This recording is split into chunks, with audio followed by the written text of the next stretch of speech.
स्वयं से प्यार करना और स्वयं की देखभाल करना ही स्वाभिमान है। यह आपके मूल्यों के प्रति सच्चे रहने और समझौता करने को तैयार न होने का परिणाम है। जितना अधिक आप अपने विश्वासों और मूल्यों के अनुरूप व्यवहार करेंगे, उतना अधिक आप पूर्ण और आत्मविश्वास महसूस करेंगे। इसी प्रकार आत्मविश्वास वस्तुतः एक मानसिक एवं आध्यात्मिक शक्ति है। आत्मविश्वास से ही विचारों की स्वाधीनता प्राप्त होती है और इसके कारण ही महान कार्यों के संपादन में सरलता और सफलता मिलती है। इसी के द्वारा हमारी आत्मरक्षा भी होती है। डियर स्टूडेंट्स, आज का टॉपिक ही है आत्मविश्वास और स्वाभिमान। जी हाँ, वरदान मांगूंगा नहीं, कक्षा 7 से हिंदी की किताब से लिया गया पाठ 17, जिसका की शीर्षक है वरदान मांगूंगा नहीं। शिव मंगल सिंह सुमन जी के द्वारा रचित एक कविता का भावार्थ। तो आइए, देर किस बात की है, हम एक एक करके कविता का वाचन भी करेंगे और उसका भावार्थ भी जानेंगे। सबसे पहले संदर्भ एवं प्रसंग देख लेते हैं। प्रस्तुत पद्यांश हमारी पाठ्य पुस्तक मंजरी, जो कि अब दीक्षा में तब्दील हो चुकी है, के वरदान मांगूंगा नहीं नामक पाठ से लिया गया है। इसके रचयिता शिव मंगल सिंह सुमन जी हैं। प्रसंग है कि कवि ने जीवन को महासंग्राम बताया है। यह हार एक विराम है, जीवन महासंग्राम है। तिल तिल मिटूंगा, पर दया की भीख मैं लूंगा नहीं, वरदान मांगूंगा नहीं। डियर व्यूअर्स, प्रस्तुत पंक्तियों में कवि कहता है कि जीवन एक महासंग्राम है, एक बहुत बड़ा युद्ध है। इसमें आने वाली कठिनाइयों से लड़कर उन पर विजय प्राप्त करना ही जीवन है। जीवन सक्रिय है, इसमें हार खाकर रुकना नहीं चाहिए। जीवन ये नहीं कहा गया है कि आप हार मान लें और वहीं पर रुक जाएं। जीवन चलते रहने का नाम है। कवि का शरीर लड़ते हुए भले ही थोड़ा थोड़ा करके थक गया है, घिस गया है, परंतु वह किसी को दया नहीं चाहता, किसी की भी दया नहीं चाहता। उसे कोई वरदान मांगने की जरूरत नहीं है। यही दर्शाता है कि आत्मविश्वास और आत्मसम्मान, स्वाभिमान किसे कहते हैं। अगली पंक्तियां देखते हैं। स्मृति सुखद प्रहरों के लिए, अपने खंडहरों के लिए, यह जान लो मैं विश्व की संपत्ति चाहूंगा नहीं, वरदान मांगूंगा नहीं। प्रसंग देखिए, कवि अपने सुख के लिए और अपनी स्थिति सुधारने के लिए किसी की भी संपत्ति नहीं लेना चाहता। व्याख्या देखिए, कवि कहता है कि वह अपनी टूटी फूटी जर्जर हालत के लिए, मामूली से निवास स्थान के लिए, यानी उसका छोटे से घर के लिए, उसकी स्थिति को सुधारने तथा जीवन में सुखद क्षणों की स्मृति लाने के लिए, जो कि कुछ ही पलों के लिए खुशियां देती हों, ऐसी जरूरत के लिए संसार की संपत्ति की चाह नहीं करेगा।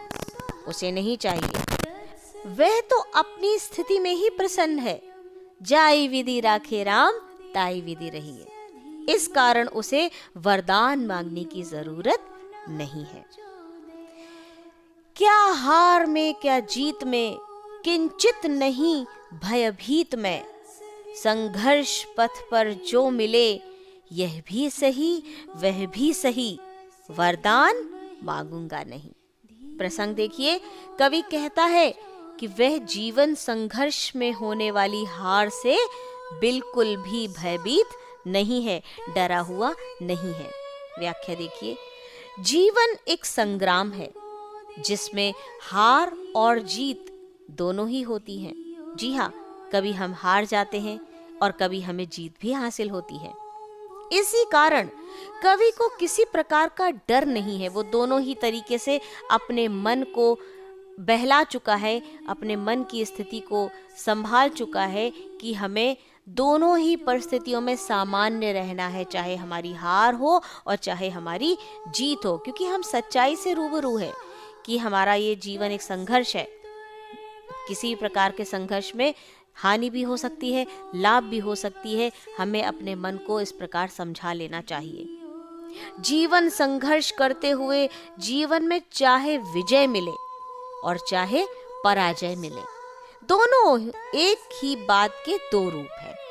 इसलिए कवि को कोई वरदान मांगने की जरूरत नहीं है। लघुता न अब मेरी छुओ, तुम हो महान बने रहो।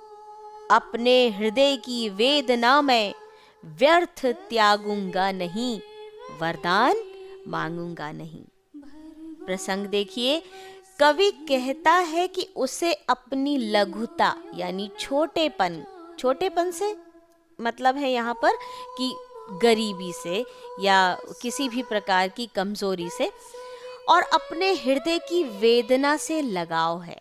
वो जिस स्थिति में भी है उसे उस स्थिति से लगाव है। उसके मन में अगर दुख है, उसके हृदय में कोई पीड़ा है, तो उस पीड़ा से भी उसे लगाव है।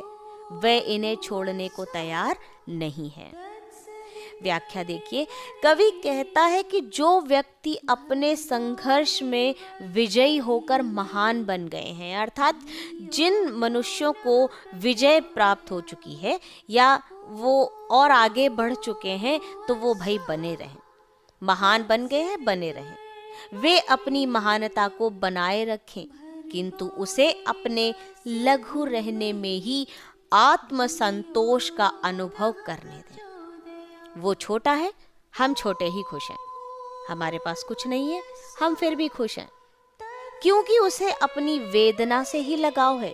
जो ईश्वर ने उसे दिया है, चाहे वह पीड़ा हो, चाहे वो गरीबी हो, चाहे वो किसी भी प्रकार की परिस्थिति है, वो भगवान का आशीर्वाद समझकर उससे लगाव रखता है, उससे प्रेम रखता है। उसे वह त्यागने को तैयार नहीं है। वो नहीं चाहता कि ये सब हम छोड़कर और आगे बढ़ने की होड़ में किसी भी प्रकार की स्थिति से निपटने के लिए वो किसी भी हद तक गिर जाए। ऐसा वो नहीं चाहता। वह कोई वरदान नहीं मांगेगा, क्योंकि उसको जो है, कवि को इस चीज की जरूरत नहीं है। उसे तो केवल जीवन में संघर्षरत रहना है। जैसा भगवान ने हमें जीवन दिया है, अगर संघर्षमय है, अगर हमें संघर्ष ही करना है, तो हम करते रहेंगे। हमें किसी भी प्रकार का वरदान मांगना नहीं है। चाहे हृदय को ताप दो, चाहे मुझे अभिशाप दो, कुछ भी करो कर्तव्य पथ से, किंतु भागूंगा नहीं, वरदान मांगूंगा नहीं। प्रसंग देखिए, कवि कहता है कि वह हर दशा में अपने कर्तव्य के पथ पर अडिग रहेगा, उससे भागेगा नहीं।